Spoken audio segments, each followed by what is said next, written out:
சேயாய் மகர வயிற்றில் தோன்றி திருத்தலங்கள் போய் பேராடல் செய்து பின் மனவை பதில் வந்து அமர்ந்த ஐயா உன்மாய வினோதத்தை என் சொல்வேன் என் மனத்திடை நின்று ஓயாத பேரின்பம் தந்தும் இவ்வாறு ஐயம் ஊட்டினையே என் மனத்திடை நின்று ஓயாத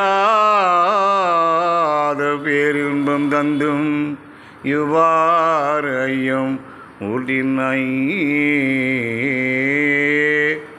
வளர்க ஐயா வழி, மலர்க தர்மயுகம். ஐயா சிவ சிவ சிவ சிவ அரகர அரகர சிவ சிவ சிவ சிவ அரகர அரகரா. ஐயா உண்டு.